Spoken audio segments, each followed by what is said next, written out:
Today, I would like to share to you the message about the greatest spiritual gift. Mahilig tayo dun sa which is which. Alin yung pinaka, right? Parang yung mga nagyayabangan sa kanilang lolo. But today we will talk about the greatest spiritual gift. What is or what are the greatest spiritual gift? I want you to open your Bible in 1 Corinthians chapter 13. We will be reading from verse 1 down to verse 8, and then talon tayo sa verse 13. So I will be reading from ERV translation, easy to read version, no? Para mas madaling basahin, mas madaling unawain. Verse 1. I may speak in different languages, whether the language of human or the language of angels, but if I don't have what? If I don't have love, I am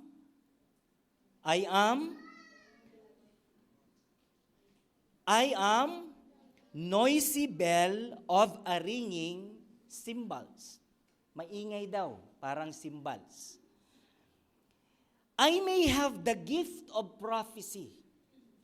Sa panahon natin ngayon, yung gift of prophecy, ito yung you are gifted on teaching and preaching, right? So particularly preaching, prophecy. I may understand all secrets. Magaling to, mayroong discernment. At malalim ang kanyang kaunawaan sa salita ng Panginoon. And know everything there is to know. And I may have faith so great that I can move mountains. But even with all this, if I don't have love, I am nothing. Verse 3, I may give away everything I have to help others. Giver naman, no? Generous naman. And I may even give my body as an offering to be born, sacrifice. But I gain nothing by doing all this if I don't have love. Verse 4. Love is patient. The shortest definition of love is this. Love is patient and kind. Love is not jealous. Love does not brag. Love is not proud. Love is not rude. It is not selfish. And it cannot be made angry easily. Love does not remember wrongs done against it. Love is never happy when others do wrong, but it is always happy with the truth. Love never gives up on people. Sabi mo sa katabi mo, I'm not giving up on you. Sa likod, sabi mo, I'm not giving up on you. Love does not give up. It never stops trusting, never lose hope, and never quits. Sabi mo sa katabi mo, don't quit. That's the mark of love. Never quits. Verse 8, love will never end, but all those gifts will come to an end, even the gifts of prophecy, the gift of speaking in tongues, and the gift of knowledge. This will all end. All these gifts will all end. Because this knowledge and these prophecies we have are not complete. But when perfection comes, the things that are not complete will end. Last verse, 13. So, these things continue. These things continue. Faith, hope, and love. But the greatest of this is love. Purihin po ang salita ng Panginoon. Salamat po, Panginoon, sa inyong salita. We thank you for this Logos word that we have just read. Dalangin ko po na habang ito'y aming pinagbubulay-bulayan, maging rema po ito, buhay na salita sa aming mga puso. At dahil ito'y buhay, hindi lang namin ito pakikinggan at tatanggapin, kundi ito'y aming ipamumuhay. Ito ang aming dalangin, na habang nakabukas ang aming mga puso at mga tenga, baguhin mo ang aming mga buhay mula sa kaloob-looban.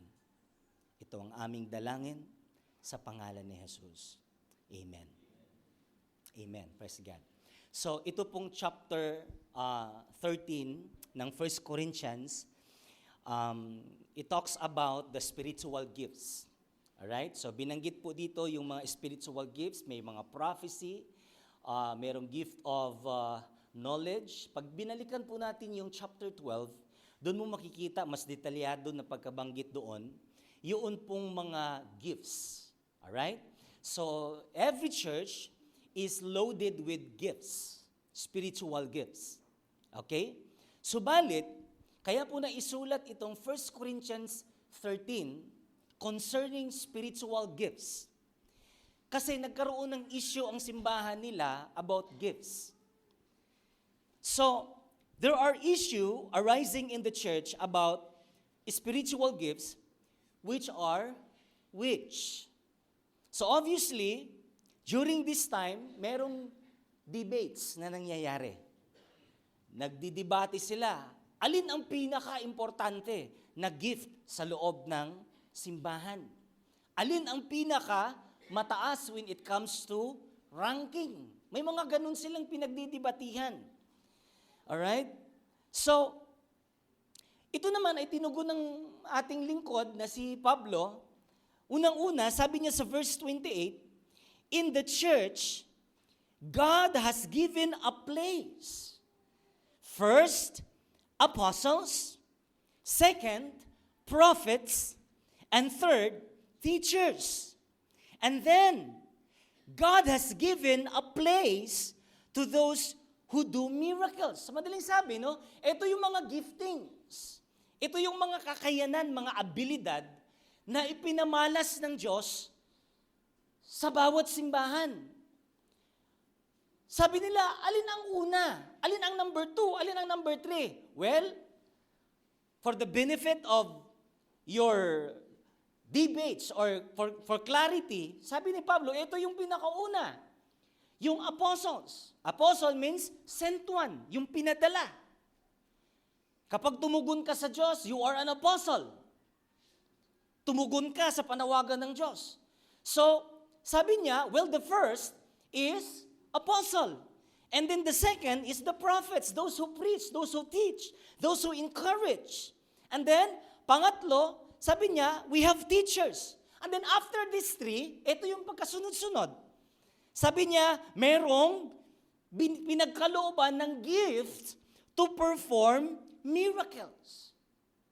So ito ay regalo spiritual, yung mag-perform ng miracles. What else? Those who have gifts of healing.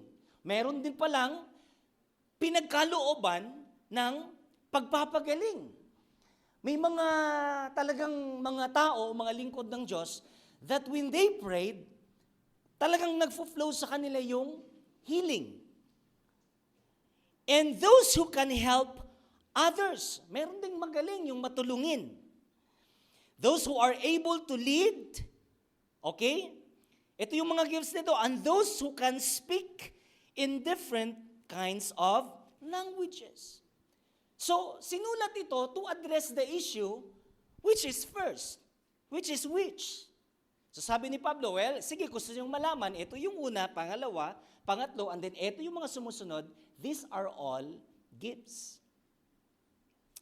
of the Spirit in the church. So, with this issue, maliban sa pinagdidipatihan nila ito, nag-create din siya ng division. It divides the church. So dapat, ang ating diversity, now these are diversities. Merong gift of healing, merong gift of apostleship, merong gift of teaching, prophecy, knowledge, lahat ng ito, these are all gifts. Diverse. Iba't iba. Ang ikinagulat ni Pablo ay ganito, dapat our diversities should result in unity.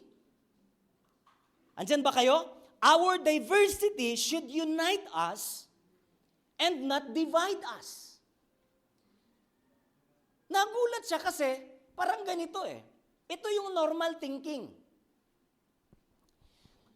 Sa bawat laro, okay? Sa bawat laro, iba't iba ang gifts. Iba't iba ang skills.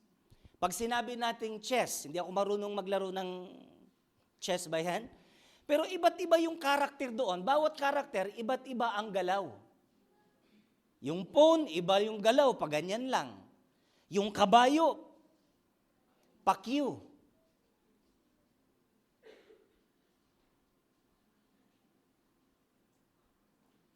Yung queen, iba yung galaw. Yung king, iba yung galaw. Tawa sila, bakit daw may Q? So, sa basketball naman, iba naman yung galaw. Meron tayong tinatawag na shooting guard. Meron tayong point guard. Meron tayong wings. Meron tayong small forward. Meron din tayong center. Iba-iba, diversities. Iba't iba ang function, but when you put them together,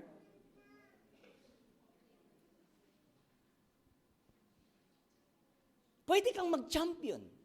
So, diversities, suppose, is to unite us. Kasi wala tayo nung skill niya, kailangan natin siya.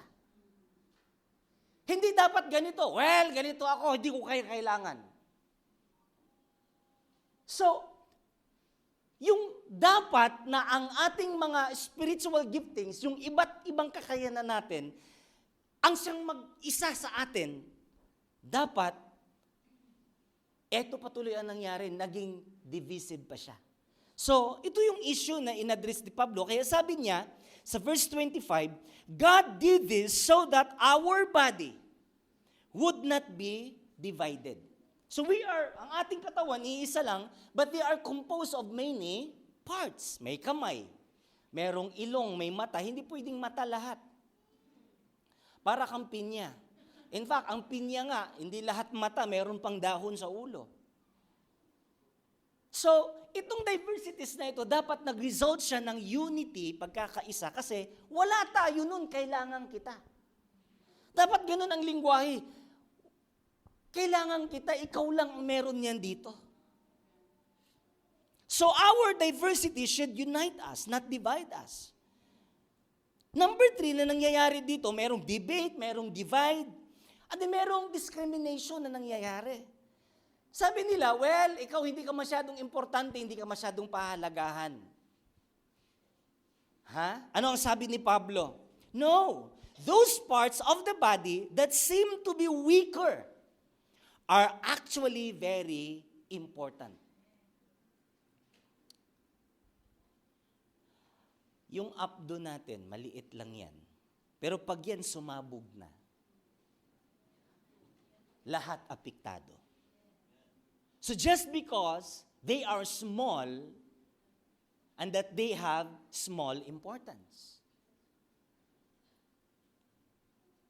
So each of us right here is very important. We are all very important. Sabi mo sa katabi mo, mahalaga ka. Amen?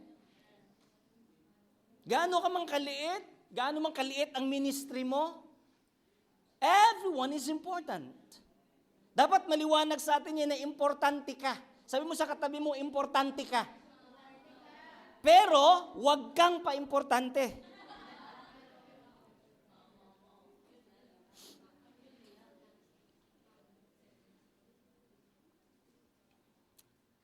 Alam mong may kakayanan ka nito, pa-importante ka ba? That is selfishness. At nilagay ka ng Panginoon dyan upang makinabang ang buong iglesia, and then hindi mo ito pinagamit. Yan ay pagiging makasarili.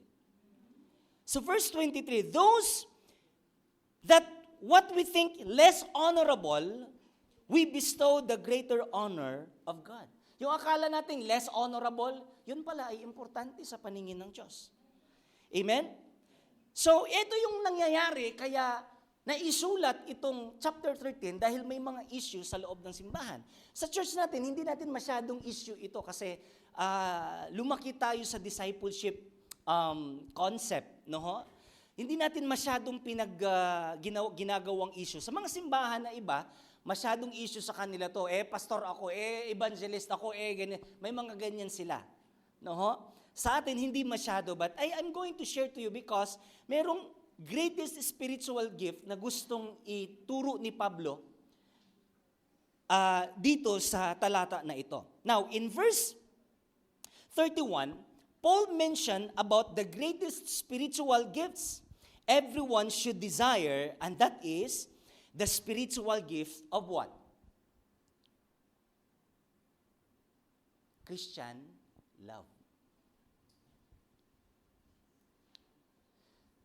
Ang buong simbahan, busy sila. Ano yung pinakamatinding spiritual gift?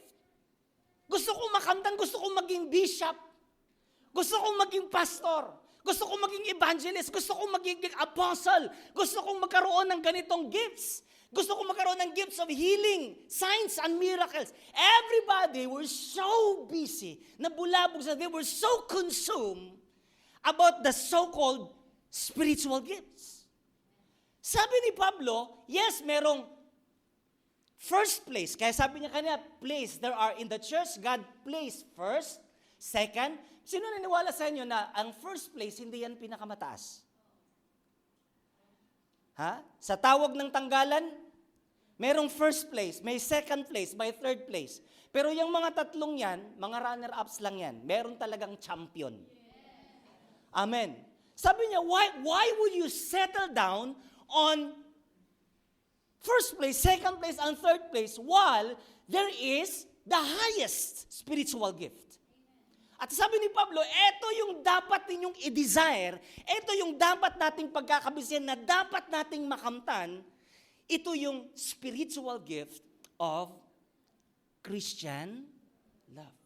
Wala kayong makikita sa Bible na Christian love dito sa ating talata, pero, well, of course, ang tinutukoy dyan, Christian love. Hindi naman yung love na ligawan love. Hindi naman yan yung erotic love. Hindi naman dyan yung marital love. Of course, it's a Christian love, a brotherly love, sisterly love. So just to clarify, I put the word Christian love para maliwanag sa ating kaisipan kung ano yung tinutukoy ni Pablo dyan. So sabi niya, kahit i-desire pa ninyong maging apostol, kahit i-desire pa ninyong magiging teacher, kahit i-desire pa ninyong maging prophet, kahit i-desire pa ninyo na magiging, pag nagpipray ka, gumagaling ang tao, sabi ni Pablo, hindi lahat pinagkalooban nun. Kaya ang sabi niya sa verse 29, are all apostles? Kasi lahat sila nagkukumahog maging apostle. Tapos sabi niya, are all prophets? Hindi. Are all teachers? Hindi. Do all work miracles? No. Do all possess the gifts of healing? No. Do all speak with tongues? Hindi lahat nag-i-speak in tongue. Do all interpret? No. Pero itong sabi niya, look at verse 31. But, kahit hindi ka pinagkalooban ng apostleship, kahit hindi ka pinagkalooban ng pagiging teacher, hindi ka pinagkalooban magiging prophet, and so on and so forth, here's what I want to encourage you today. I want you to earnestly desire the higher gift. because those things are not the higher gifts as you're supposed to think. Hindi siya yung pinakamataas. Sabi ni Pablo, I want you to earnestly, yes, those gifts are good. Nga lang yung mga gift na yon, pag hindi na-handle ng maayos, it causes debates. It causes division. Alright? It causes discrimination. So hindi lahat, kahit pangarapin nyo, hindi lahat magiging pastor. Hindi lahat magiging evangelist. Hindi lahat magiging yung mga binabanggit dyan na mga spiritual gifts. But lahat pwedeng magkaroon nitong higher gifts. At isa sa pinaka-highest or higher gifts na binabanggit dito is the gift of love. The gift of love. So, two important truths that you need to know about Christian love. Number one, Christian love is the greatest spiritual gift.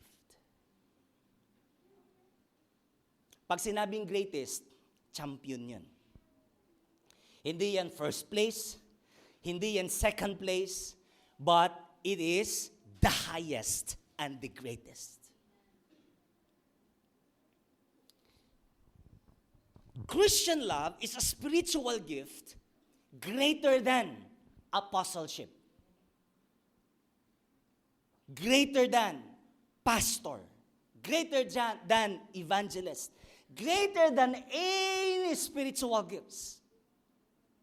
That's the first thing that I want you to understand about spiritual gift. That Christian love is the greatest. Amen? Number two, the greatest is Christian love is the greatest spiritual pursuit. Hindi lang siya greatest spiritual gift, etong Christian love na ito is the greatest spiritual pursuit. Dapat daw, ito yung pinaka-pangarapin nating lahat. Parang sinasabi ni Pablo sa kanyang sulat doon sa taga-Korinto, lahat kayo nagkukumahog, magiging ganito, magiging ganyan. Subalit hindi lahat pinagkalooban nun, iilan lamang. Pero hindi yun ang pinaka-matindi na dapat ninyong makamtan or pangarapin. Ang dapat yung pangarapin ay yung spiritual gift na Christian love. That's very important. Kaya ang sabi ni Pablo, aanhin mo kung apostle ka kung wala ka namang pagmamahal. Aanhin mo kung ikaw na yung pinakamatinding propeta kung wala ka namang pag-ibig. So, Christian love is the greatest spiritual gift and should be the greatest spiritual pursuit. Pag sinabing pursuit, yan yung hinahabol mo na gusto mong makamtan. Yan yung biggest thing in life na gusto mong makamtan sa buhay mo. So, here's the thing. Why desire Christian love above all spiritual gifts? Why? Maliban na hindi lahat pinagkalooban, magiging apostle, prophet, teachers, and whatsoever, why desire Christian love above all spiritual gifts? Here's the point number one. Because Christian love is value. Because of its value. Value ba? Yung something you can get that is very beneficial. Of course, ang pastor beneficial. Ang apostle beneficial. Kung beneficial sila, mas beneficial ang Christian love. Are you following? So, don't you ever think na, well, hindi naman ako pastor, wala naman ako sa mga first line ministries na yan or callings na yan. Well, it doesn't matter because it's not the greatest spiritual gift. Christian love is the greatest. So bakit ito ay i-desire natin or i-pursue natin? Number one, because of its value. Ang sabi ng chapter 12, verse 7, all these spiritual gifts are beneficial. Sabi dito, to each is given the manifestation of the Spirit for the common good. So ang pastor, ang prophet, ang teachers, ang leaders, lahat ng ito, itinilaga ng Panginoon sa bawat iglesia for the common good. Para sa kapakinabangan ng lahat. For the benefit of all, common good. So kung itong mga bagay na ito, mga spiritual gifts na ito, ay beneficial, how much more is the highest or the greatest spiritual gift, which is the Christian love. Are you following? Kung beneficial itong mga ito, mga runner-up, mas beneficial ang champion. Because Christian love is the greatest gift. Number two, why we pursue Christian love above all spiritual gifts. So hindi ko nasasabing wag na kayong mangarap, kung talaga naman tinawag kayo ng Panginoon, alright? Hindi natin matatakasan yan. So number two is vital. It's very vital. It's very important. In fact, let's go back to verse 1 hanggang verse 4. Christian love is vital because it's what counts our Christian labor.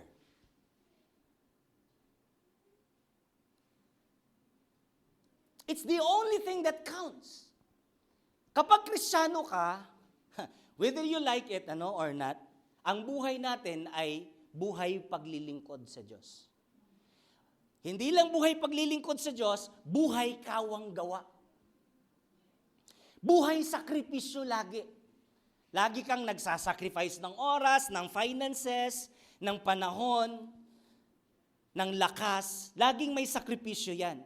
But kahit gaano katindi ang sakripisyo natin, what counts is that our Christian love. Look at verse 1. I may speak in different language, whether human or even the angels, kahit magaling kang magsalita. If you don't have love, here's the painful part. Your speeches counts to nothing.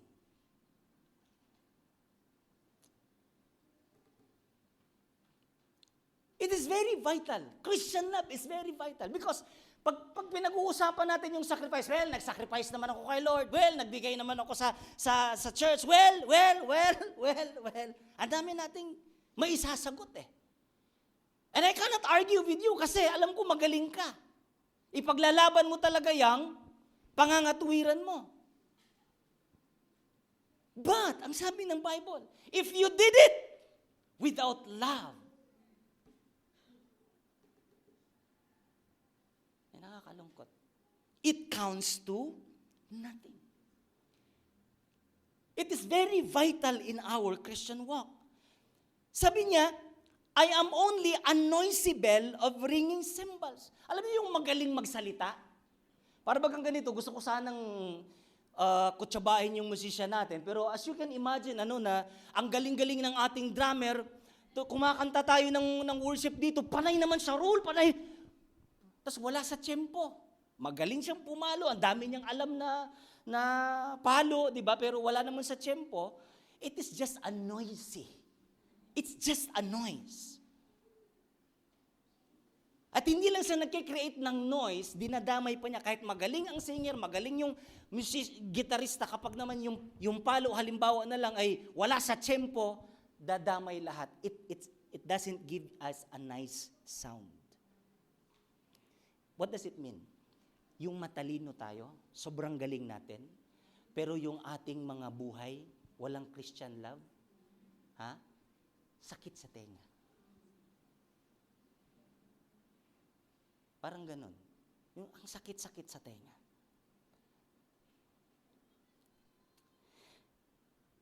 Look at verse 2. I may have the gift of prophecy I may understand all secrets and know everything there is to know. So grabe yung knowledge niya. And I may have faith so great that I can move mountains. Grabe yung faith. Posible pala na grabe yung faith ng isang tao pero walang love. And faith always works. Grabe yung pananampalataya kaya kayang ilipat yung mga bundok sa dagat. But sabi niya, even with all this, if I don't have love, then it counts to nothing. Gaano mang kalalim, katindi yung faith natin, dami nang gumaling sa ating panalangin, if we don't have love, then everything counts to nothing. Christian love is very vital. Let me continue. I may give away everything I have to help others. Is it possible na kaya mong napaka-generous natin to the point na you can give everything to others? Pero sabi niya, and I may even give my body as an offering to be burned. Grabe ito, yung sakripisyo talaga. Alang-alang sa anak, alang-alang sa kapatid, alang-alang sa pamilya, alang-alang sa kapwa, willing kang mag-sacrifice. But I gain nothing by doing all this if, it's very conditional, if I don't have love. So, etong tinatawag nating Christian love, ito yung substance ba? Pag bumili ka ng Coke, pag bumili ka ng soft drinks, ang binibili mo dun hindi naman yung plastic, yung lagayan, yung PET. Ang binibili mo dun, yung content sa loob, ang tawag dyan substance. Yung sugar sa loob, yun yung, pag ininom mo, yun yung binayaran mo. Kahit gaano kaganda yung label ng chicheria, kahit gaano kaganda yung label ng mga binibili natin, it doesn't matter. It's not the thing that counts. It's not the substance. The substance is something that is inside.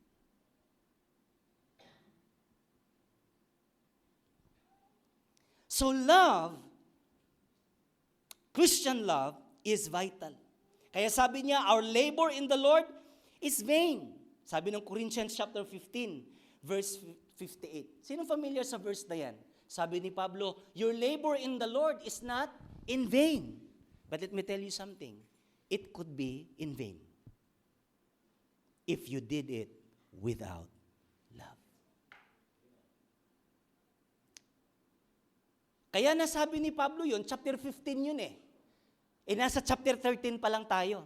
Kaya nakapag-conclude siya that your labor in the Lord is not in vain. Yes, it's not gonna be in vain if you did it with love. But if you don't do it with love, all is nothing. Noise, nothing, and nulling. Right? Number 3, why we should desire Christian love above all spiritual gifts. Number 3, because it is virtue. Virtue, what does it mean? The character of Christian love. And we should be known by this love. Mga Kristiyano, may mga Kristiyano ba dito? Ang sabi ng Bible, the world will know that you are my disciples by this. What is that this? Love. Next nga. Balik muna. Hindi ko yata nailagay, no? Mali yata yung nailagay ko dyan, sorry. No? But in John 13 verse 35, if you can open your Bible, ito yung sinabi. By this, John chapter 13 verse 35, by this, everyone will know that you are my disciples. The world will know that you are a Christian. Your office mates will know that you are a Christian. Your neighbor will know that you are a Christian by this. Ano yung this na yan? If you love, if you have that spiritual gifts or gift, it's a Christian love. Love is a Christian thing. The world will know. So it's easy to confess, well, I'm a Christian, I attended at Vision Church. Really? Do you have love for one another? In fact, as I'm preparing this message, ako yung unang tinamaan kasi ang napakalinaw na definition ng love is patient and kind. As I reflect, am I patient? Not so. Lalong-lalo na sa mga anak ko. Kaiksi lang ng pasensya ko sa kanila. Christian love. It is the Christian character. It is virtue. It is power. You cannot win arguments by raising your points. You can win arguments by love. We can win people, we can change people by this greatest spiritual gift. And that is the gift of Christian love. Value, vital, virtue. Tingnan natin bago tayo mag-point 4. Look at chapter 7 ng 1 Corinthians chapter 13. Love bears all things. Tingnan niyo maigi yung verse na yan. Love bears all things. Love believes all things. Love hopes all things. Love endures all things. All things. What does it mean? Love is all. Love is everything.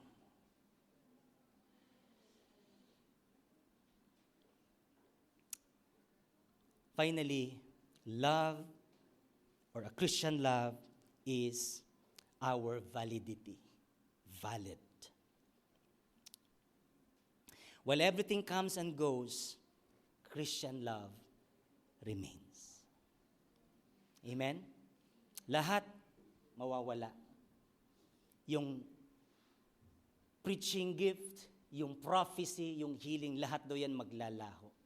Maliban sa isa, ang pag-ibig. Love never expires. Look at verse 8. Love will never end, but all those gifts will come to an end. Bakit natin ipapangalandakan yung panawagan ng Diyos sa atin kung lahat yan maglalaho?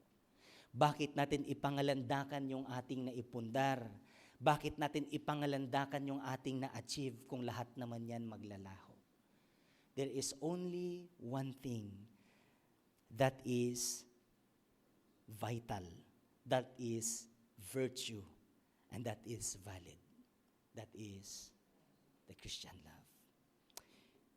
Before I close, how to pursue this greatest spiritual gifts? Paano natin ito makamtan? It's very simple. In Matthew chapter 7, verse 7, it says, ask, seek, and knock. Ask, seek, and knock, and the door will be opened. I want you to stand up.